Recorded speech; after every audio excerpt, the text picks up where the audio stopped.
Täna kuuldud evangeeliumist tähendamissõnast küllap jäi paljudele meist kõlama see viimane lause. Nõnda saavad viimased esimesteks ja esimesed jäävad viimasteks. Kui see tähendamissõna töötegijaist Viinamäel, mida võiksime tegelikult nimetada ka nurisevatest töötegijatest Viinamäel. Kui vaadata seda konteksti, siis näeme, et need, kes on need nurisejad, on Jeesuse jüngrid või õpilased, kellele õpetuse andmiseks Jeesus just nimelt selle mõistujutu kõneleb. Enne seda tähendamissõna küsivad Jeesuse jüngrid, et meie oleme kõik sinu pärast maha jätnud, no mis, kas meie nüüd saame ühe erilise tasu, palga ka selle eest, et me oleme nii ustavad olnud sulle, nii tublid olnud, pered maha jätnud, rännanud sinuga koos kõik selle aja, vägev palk peaks meid ees ootama. Ja siis peale seda tähendamissõna on kaks jüngrit, Johannes ja Jaakobus, või täpsemalt nende ema tuleb Jeesuse juurde ja ütleb, et kuule, et minu poistele võiks seal taevariigis olla üks vähe parem koht. Saaksid sa seda pisut niimoodi korraldada, et nemad ikkagi sinu paremal käel istuvad, et kui eks teised siis vaatavad ise, kuhu nemad jäävad. Selline korruptiivne mõtteviis ja lähenemine Jeesuse jüngrite poolt ja nende siis pereliikmete poolt ka. Jeesus siis kõneleb selle tähendamissõna selles kontekstis nurisevatest töötegijatest Viinamäel. Ta räägib seda väga lihtsal moel, räägib rahast. Raha on midagi sellist, mis nii nagu tänapäeval, ka 2000 aastat tagasi tegelikult läks inimestele korda küll. Raha ja õiglane palk töö eest. Need on ikka aktuaalsed küsimused. Üks teenar, milles siis Viinamäe isand oma palgatöölistega kokku lepib, oli toona töömehe tavaline päevapalk, sellise lihttöölise päevapalk oligi üks teenar. Kui me tahaksime seda pisut piltlikustada ja tänasesse konteksti või vääringusse ümber panna, siis võiks öelda, et see on selline miinimumpalk. Päevapalk miinimumpalga mõttes on siis 25 eurot ja 60 senti tänapäeval. Ühed tulid tööle kella 8, lepiti kokku 25 eurot ja 60 senti peo peale päeva lõpuks. Teised tulid tööle kella 9 hommikul, kolmandad jõudsid kohale lõunaks, neljandad pärastlõuna 3 paiku ja mingi seltskond saabub tund aega enne tööpäeva lõppu. Ja kui on palga maksmise aeg, siis need, kes terve pika päeva 8 tundi tööd tegid, said oma kokkulepitud miinimumpalga, aga said ka need, kes olid ainult 1 tunni tööd teinud täpselt sama suuruse palga, 25 eurot ja 60 senti. Lihtne arvutus näitab, et tegelikkus ei olnud see palk sugugi ju võrdne. Ühtede jaoks kujunes lõpuks tunnitasuks 3,20, samas kui teised said 1 tunniga terve päevapalga. Kus on see õiglus? Sellest tähendamissõnast ei maksa teha järeldusi meie tänase finantssüsteemi korraldamiseks või milline see palganumber, õiglane palganumber peaks olema või maksusüsteem. Jeesus kõneleb ikkagi vaimulikest ja vaimsetest asjadest ja sellest, mida tähendab siis olla tema õpetuse järgija või nõnda, nagu me täna nimetame, kristlane. See on selle tulemus või palk või tasu. Esmalt, Viinamäe isand palkab tööle kõik. kui ta läheb päris viimasel õhtutunnil sinna tööturule, just nimelt turul, siis töölised seisid ja sealt neid töölisi ka endale palgati, siis meie mõistes tund aega enne tööpäeva lõppu leiab ta veel viimased, kes on päeva vältel seal oodanud ja keda keegi pole palganud. Tänasel tööjõupuuduse ajastul tööandjad sageli küsivad, et kas ma ikka päris igat ühte peaksin palkama või need, kes siis kõigist teistest on üle jäänud, kas see on ikka kvaliteetne tööjõud. Sellel vaimsel tasandil, millest Jeesus kõneleb, ei kehti aga tavapärane arusaam ei kvaliteedist ega ka ajast. Inimese väärtus ei seisne tema efektiivsuses ega kasumlikkuses. Ta on oluline seepärast, et ta on inimene. Ja nagu tähendamissõnas öeldakse, ta on jõud.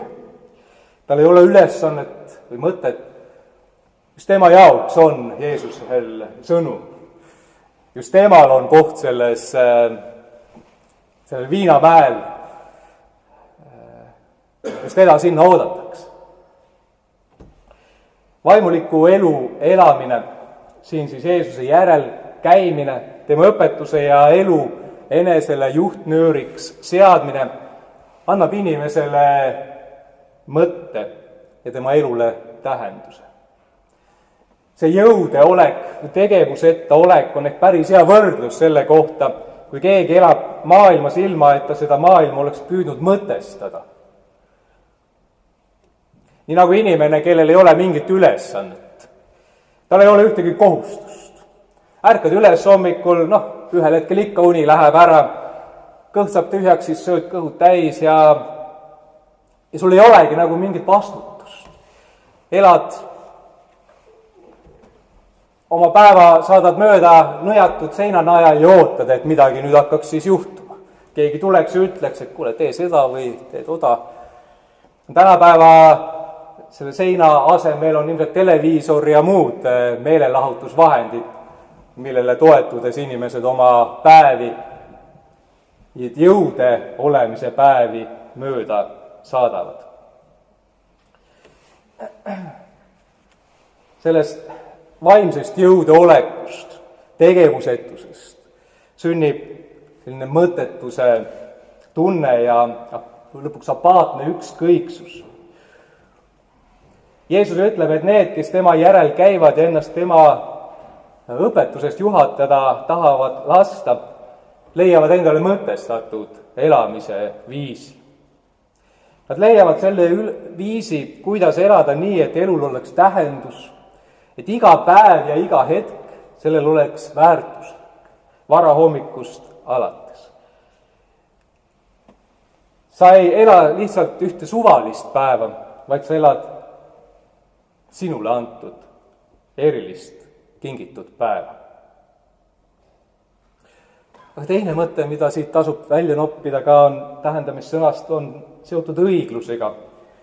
Kui esimestena tööle tulnutele lepiti kokku töötasu ja see vastavalt kokkuleppele lõpus ka maksti, siis järgmistega mingit kokkulepet ei tehtud, vaid isand ütles, minge tööle ja ma annan teile mis iganes õiglane. Ja kui tuli õiglase tasu saamise aeg, siis ületas see ootusi. Õiglus jumalikus mõttes või vaimulikus tähenduses ei ole tulud miinus kulud, miinus omaniku kasu, miinus maksud ja mis siis üle jääb. Taevariigi maksusüsteem on ülevoolavalt pillav. Ainsad, kes lõpuks rahul ei olnud, olid need, kes nagu öeldakse, oletasid, et nad saavad rohkem.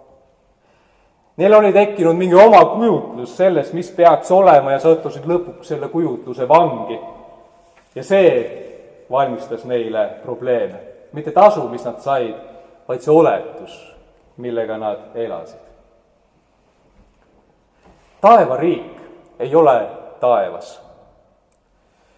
Taevariigi töölised on kõik siin maa peal. See ei seisne see ka palgapäeva ootamises, vaid igapäevases teadlikus pühendumises.